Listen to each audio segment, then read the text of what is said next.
Assalamualaikum warahmatullahi wabarakatuh. Perkenalkan, nama saya Diki Lerdi, dan di video kali ini saya akan membuat pengaplikasian Pancasila terhadap pandemi COVID-19. Sebelum masuk ke materi intinya, saya akan membahas beberapa materi yang harus diketahui sebelumnya.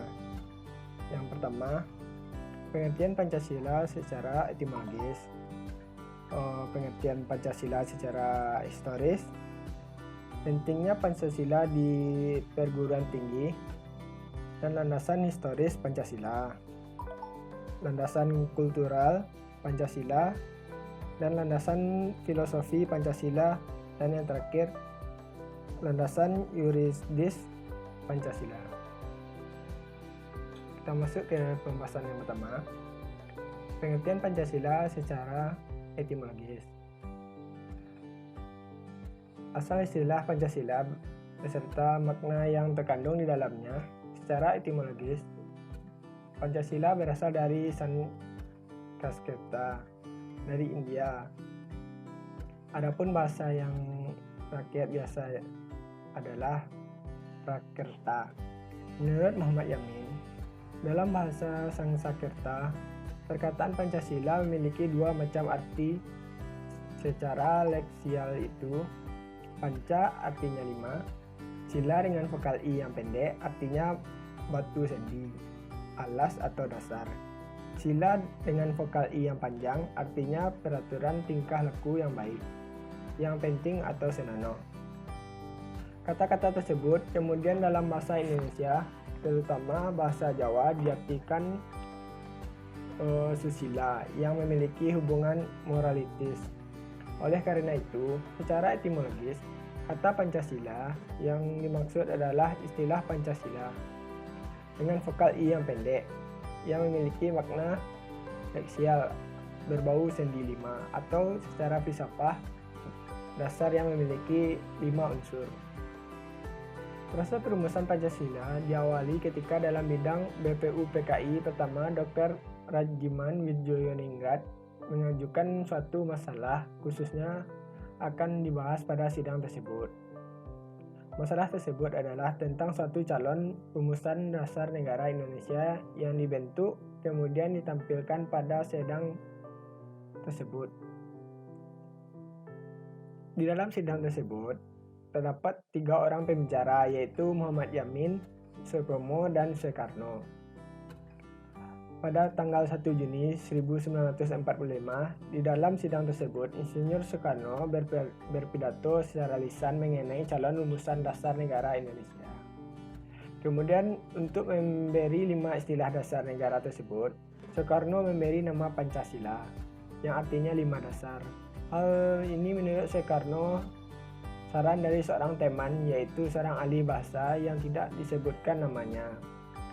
Dan pada tanggal 17 Agustus 1945, Indonesia memproklamirkan kemerdekaan. Kemudian keesokan harinya, tanggal 18 Agustus 1945, disahkannya Undang-Undang Dasar 1945, termasuk pembukaan Undang-Undang Dasar 1945, di mana termuat isi rumusan 5 prinsip atau 5 prinsip sebagai satu dasar negara yang diberi nama Pancasila. Pada tanggal 1 Juni 1945, Soekarno mengucapkan pidatonya di hadapan sidang badan penyidik. Dalam pidato tersebut diajukan oleh Soekarno secara lisan usulnya 5 dasar sebagai dasar negara Indonesia yang akan dibentuknya. Yang rumusannya adalah sebagai berikut. Yang pertama, nasionalisme atau kebangsaan Indonesia. Yang kedua, internasionalisme atau perikemanusiaan. Yang ketiga, mufakat dan demokrasi. Yang keempat, kesejahteraan sosial. Yang kelima, ketuhanan yang berkebudayaan. Untuk usulan tentang rumus dasar negara tersebut, beliau mengajukan usul agar dasar negara tersebut diberi nama Pancasila. Yang dikatakan oleh beliau istilah itu saran dari salah satu ahli bahasa.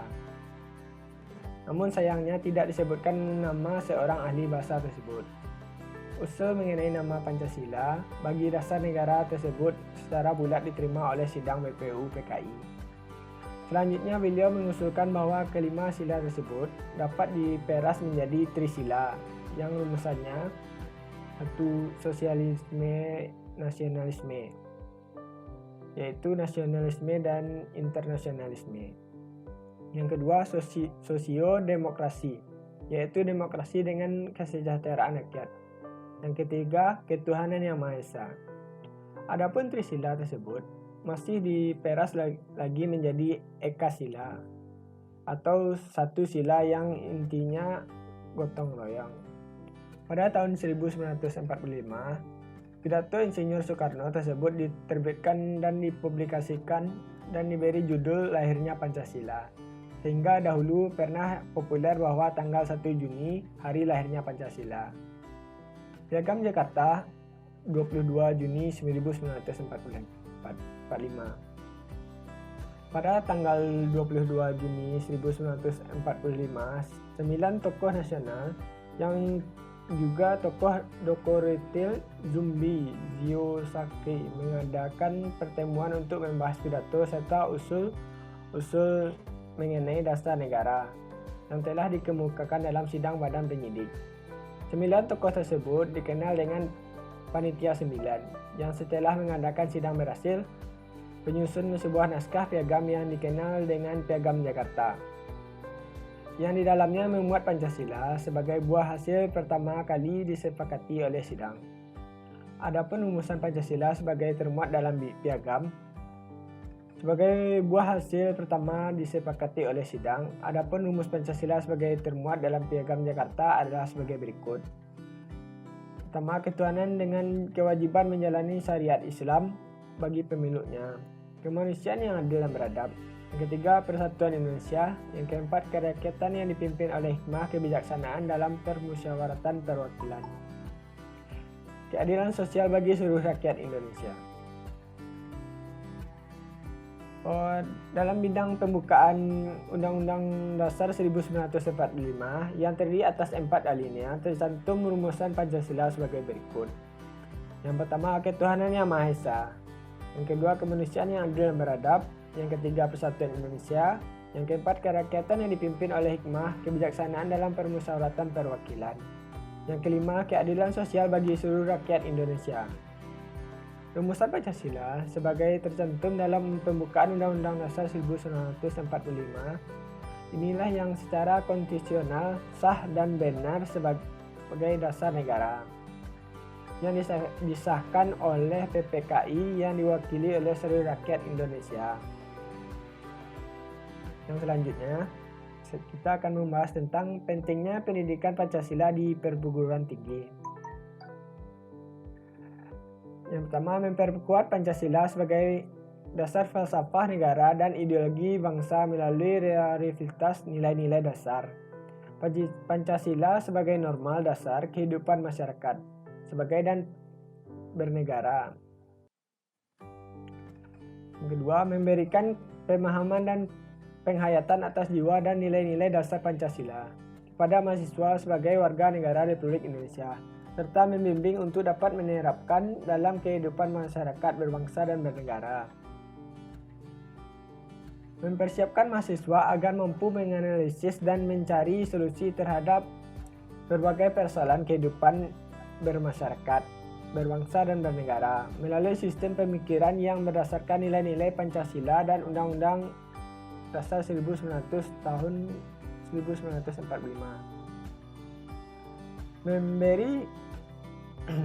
Memberi sikap mental mahasiswa yang mampu mengapresiasi nilai-nilai ketuhanan, kemanusiaan, kecintaan pada tanah air dan kesatuan bangsa, serta penggugatan masyarakat madani yang demokratis, keadilan, dan bermartabat berlandaskan Pancasila untuk mampu berinteraksi dengan dinamika internasional dan eksternal masyarakat bangsa Indonesia. Selanjutnya, landasan historis Pancasila. Pancasila merupakan fakta sejarah sebagian dari proses bangsa dan bernegara Indonesia. Pancasila adalah hasil sejarah yang sangat berharga sehingga kita mampu bersepakat mendirikan dan mempertahankan Negara Kesatuan Republik Indonesia sampai dengan saat ini. Panitia Persiapan Kemerdekaan Indonesia menetapkan Undang-Undang Dasar 1945 bagi Negara Republik Indonesia dengan ditetapkan pembukaan undang-undang yang di dalamnya menurut 5 dasar. Maka Pancasila secara resmi menjadi dasar negara Indonesia. Selanjutnya landasan kultural Pancasila. Nilai-nilai Pancasila yang merupakan lokal wisdom bangsa dan realitas objektivitas dalam diri bangsa Indonesia. Selain itu, Pancasila juga telah menjadi living reality bagi bangsa Indonesia. Bangsa yang besar ialah bangsa yang peduli akan pewarisan budaya luhur bangsanya. Oleh karena itu, perlu ada upaya pewarisan nilai-nilai falsafah Pancasila melalui pendidikan Pancasila. Pendidikan Pancasila merupakan proses pembudayaan atau pewarisan budaya luhur bangsa dari generasi ke generasi. Selanjutnya, landasan filosofi Pancasila. Pancasila mengandung konsep religius, humanitas, nasionalisme, dan sosialitas yang dapat dipertanggungjawabkan dari tinjauan teori-teori filsafat pendidikan Pancasila. Secara filosofis, sangatlah logis dan strategis sebagai landasan untuk mengkaji, mengembangkan, melaksanakan, dan mengamankan nilai-nilai filosofi bangsa. Dengan demikian, nilai-nilai Pancasila yang bersifat abstrak akan lebih memiliki peluang untuk dikonkretkan dalam kehidupan bangsa dan bernegara. Selanjutnya, landasan yuridis Pancasila. Undang-Undang Nomor 20 Tahun 2003 tentang Sistem Pendidikan Nasional menyatakan bahwa pendidikan nasional adalah pendidikan yang berdasarkan Pancasila dan Undang-Undang Dasar 1945 yang berakar pada nilai-nilai agama, kebudayaan nasional Indonesia dan tangkap terhadap tuntutan perkembangan zaman. Ya, sekarang kita masuk ke dalam inti dari video yang saya buat ini, yaitu aplikasi nilai-nilai Pancasila pada kehidupan sehari-hari dalam menghadapi pandemi COVID-19. Ini saya bagi dalam beberapa poin, yaitu yang pertama, aplikasi nilai Pancasila pada diri sendiri sebagai mahasiswa, sebagai anggota keluarga, dan sebagai anggota masyarakat. Yang pertama, sebagai aplikasi Pancasila untuk diri sendiri. Yang kita lakukan di rumah, jika kita mengaplikasikan sila pertama, maka kita mestinya harus tetap melaksanakan sholat, bersedekah, dan melakukan ibadah lainnya, karena semua itu juga bisa akan kita lakukan di rumah.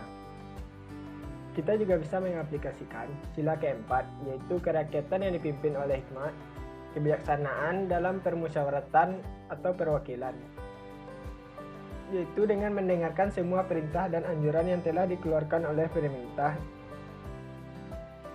Selanjutnya, saya sendiri menghadapi pandemi COVID-19 ini dengan cara mengikuti semua aturan yang telah dikeluarkan oleh pemerintah dan menjalankan, karena perintah dan kebijakan yang telah dikeluarkan pemerintah adalah yang terbaik untuk saya dan seluruh rakyat Indonesia.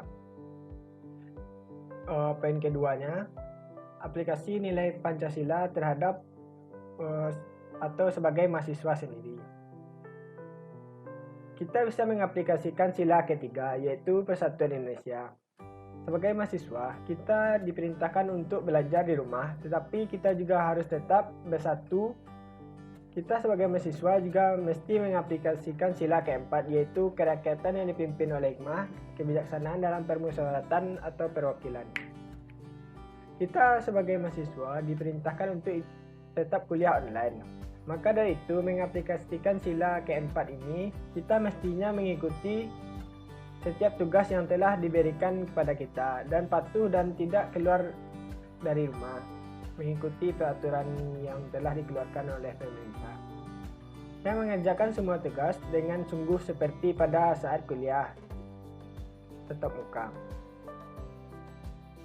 Dan juga menambah ilmu dengan mencari ilmu dengan seperti browsing ataupun menonton video YouTube yang ada hubungannya dengan pelajaran kita. Dan terus memperdalam ilmu walaupun tidak belajar tatap muka. Poin selanjutnya yaitu mengaplikasikan nilai Pancasila sebagai anggota keluarga. Sebagai anggota keluarga, kita bisanya mengaplikasikan sila pertama, yaitu ketuhanan yang Maha Esa, dengan tetap melakukan ibadah yang teratur dengan keluarga kita, dan juga bisa menambah ilmu keagamaan kita dengan mendengarkan ceramah melalui YouTube, TV, maupun radio. Walaupun pandemi COVID-19 ini terjadi, kita masih bisa menambah keilmuan agama kita, karena itu yang akan menyelamatkan kita di akhirat nanti. Kita juga bisa mengaplikasikan sila kedua sebagai anggota keluarga. Kita mesti adil dengan keluarga, contohnya adik dengan lainnya. Kita tidak boleh egois. Sila keempat juga bisa kita aplikasikan terhadap anggota keluarga. Ke dalam keluarga, yaitu dengan tetap bersatu dan tidak saling berpecah belah antar keluarga. Kita juga bisa mengaplikasikan sila keempat dengan bermusyawaratan di dalam keluarga atau berdiskusi akan setiap hal yang penting.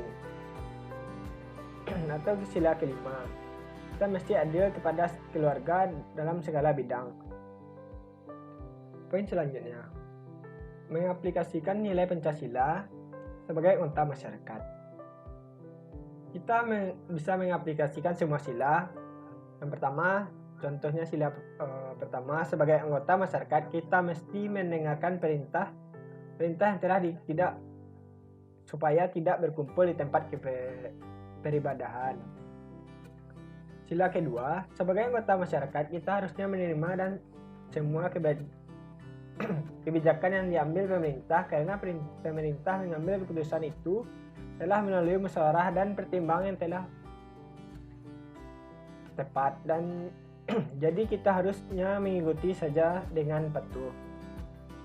Sila ketiga, sebagai anggota masyarakat kita harus tetap bersatu dan bermasyarakat walaupun kita diperintahkan untuk tetap di rumah. Kita juga bisa menjaga silaturahmi atau persatuan kita melalui media sosial dan banyak media-media lainnya. Sila keempat, kerakyatan yang dipimpin oleh hikmah, kebijaksanaan dalam permusyawaratan atau perwakilan. Kita sebagai anggota masyarakat harusnya mengikuti semua aturan yang telah ditentukan pemimpin kita, karena mereka mengambil keputusan adalah yang terbaik. Sila kelima, keadilan sosial bagi seluruh rakyat Indonesia. Kita sebagai anggota masyarakat harusnya tidak mempermasalahkan kebijakan yang diambil oleh pemerintah, karena keputusan yang diambil melalui musyawarah dan pertimbangan yang matang. Jadi perintah atau kebijakan yang dikeluarkan mestinya sudah sesuai dengan sila dan kelima ini. Kita hanya perlu percaya dan mengikuti aturan yang telah dikeluarkan pemerintah. Sekian dulu video dari saya. Jika kalian suka dengan video ini, like, dan jika tidak suka, dislike aja, nggak apa-apa. Terima kasih sudah menonton, dan saya Ardi. Assalamualaikum warahmatullahi wabarakatuh.